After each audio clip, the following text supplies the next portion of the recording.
L'Oxy-août. Deuxième jour dans l'octave de Saint-Laurent. Les SS.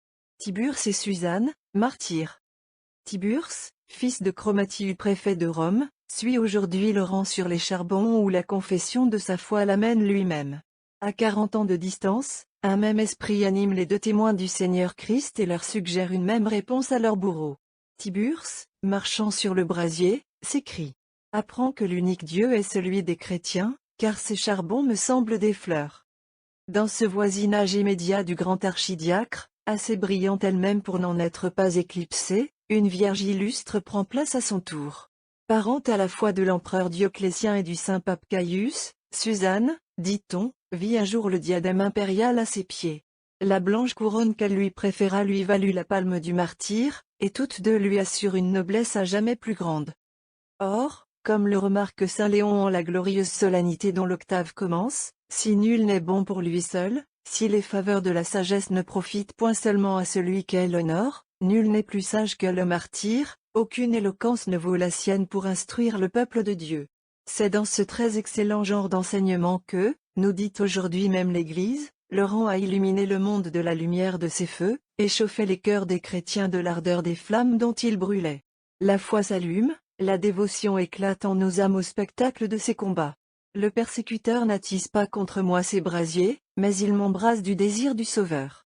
Si d'ailleurs, et ce n'est point théorie pure que de le rappeler en autant, si, comme l'observe saint Augustin dans l'homélie de l'office de la nuit, les circonstances en arrivent à placer un homme dans l'alternative de transgresser un précepte divin ou de sortir de cette vie, il doit lui aussi savoir mourir pour l'amour de Dieu plutôt que de vivre par son offense. La morale ne change pas, ni non plus la justice de Dieu, qui récompense en tout temps ses fidèles, comme en tout siècle il châtie les lâches. Le missel mozarabe fait ressortir éloquemment les grandeurs du martyr de Saint-Laurent dans cette formule si belle qui précède la consécration, au jour de la fête. Post sanctus. Hosanna au plus haut des cieux. Il est vraiment digne et juste en tout temps, mais principalement dans les solennités de vos saints, que nous vous rendions grâce, Trinité coéternelle et consubstantielle et coopératrice de tout bien. En ce très illustre jour de votre bienheureux martyr Laurent, nous vous immolons donc, ô Dieu, les hosties de la louange. Toute votre Église célèbre dans la joie, au retour de cet anniversaire, le glorieux triomphe de son martyr. Se rapprochant de vos apôtres en l'enseignement, il ne fut point au-dessous dans la confession du Seigneur. Il releva de la pourpre du martyr la blanche neige de sa robe de lévite.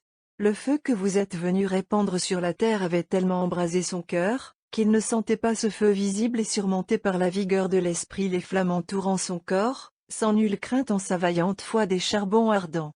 Sur le gril, ministre chaste il s'offrit à vous lui-même, sacrifice nouveau.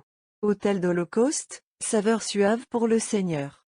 Avec une invincible patience, le cœur, les entrailles, les moelles en ébullition, s'écoulant en ruisseaux, l'incomparable martyr laissait ses membres torréfiés se dissoudre. Étendu et fixé sur le gril, gisant suspendu sur la flamme, c'était l'holocauste de piété dont une froide impiété se faisait l'instrument, humant la sueur embrasée des chairs fondues. Mais le vrai ministre de ce sacrifice d'un nouveau genre, celui qui véritablement plaçait sur l'autel son corps, c'était l'admirable Lévite, à la fois pour lui-même pontife et hostie. Lui qui avait été ministre du corps du Seigneur, en s'offrant lui-même fit office de prêtre. C'est pourquoi, Seigneur, nous exaltons en lui votre vertu et votre puissance.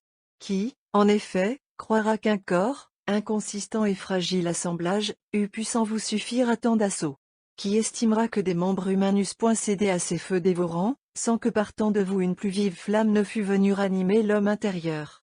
Mais, par cette vertu, l'âme joyeusement pénétrée de la divine rosée tressaillait de sentir son corps au charbon, le martyr voulait se voir retourner et manger. Un seul genre de mort ne lui semblait pas suffire à la couronne préparée, il craignait que la modération des tourments ne retardât cette mort qui donnait la vie, que la couronne en fût moins glorieuse à recevoir de vos mains, ô Seigneur qui êtes le sauveur de tous et le rédempteur de nos âmes.